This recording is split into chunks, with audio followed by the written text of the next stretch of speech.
Hey, ladies and gentlemen, this is Carmine Sabia for Explain America, and President Donald Trump just dropped a political earthquake that will have reverberating effects for 2028 and maybe even beyond. Before we get started, please make sure you like, comment, share, and subscribe. Those little things really help us out, and they help our channel continue to grow. And if you're not watching us on YouTube, please check that address in the lower right-hand corner. It's youtube.com/@ExplainAmerica. And when you get there, please hit subscribe absolutely free. It really helps us out.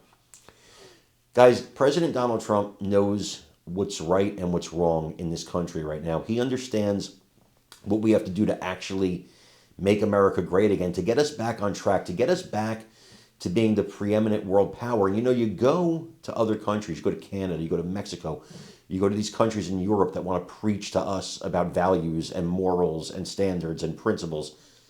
And all of them have something in common. They all have voter ID laws. So you can't vote there unless you can prove you're a citizen there. Now, that seems like common sense to most people, but Democrats and common sense, not a combination that mixes together very well. It's kind of like oil and water, you know?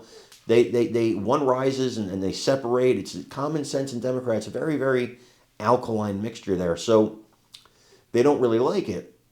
Well, Trump doesn't really care if they like it or they don't like it, because he just signed an executive order that says you must show ID before you vote in a federal election, no matter what state in the land you're in. That's his purview as the president. Now, of course, I anticipate this will be taken to court. Trump anticipates this will be taken to court, you know? It's not a massive victory when these liberal judges smack him down. He knew it was going to happen. The entire point of it is to get it to the Supreme Court. So, yeah, it's going to get smacked down by some liberal judge somewhere.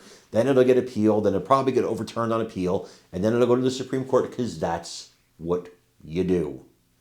Liberals, a lot of people, they don't get the process. I understand that. It's okay. They're simple people living simple lives. But I want you to take a look at this video and let me know what you think in the comments. Be ashamed of themselves, and so should the Department of Justice.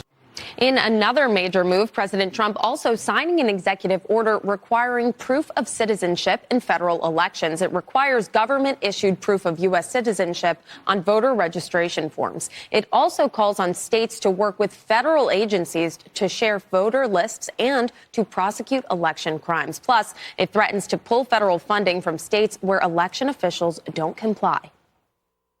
Hopefully. At least this will go a long way toward ending it. There are other steps that we will be taking in the coming weeks, and we think we'll be able to end up getting fair elections. This country is so sick because of the election, the fake elections and the bad elections. To sign this one is a great honor. The order also attempts to bar states from counting mail ballots received after Election Day. Brian? And Brooke, I know you know this, but now with a DNI that's going to really look into it and a CIA that's going to really look into it, maybe we're actually going to see these documents. Yes, absolutely. Who's really behind it. Thanks so much. Meanwhile, to this story, Democratic Texas Congresswoman Jasmine Crockett facing a censure effort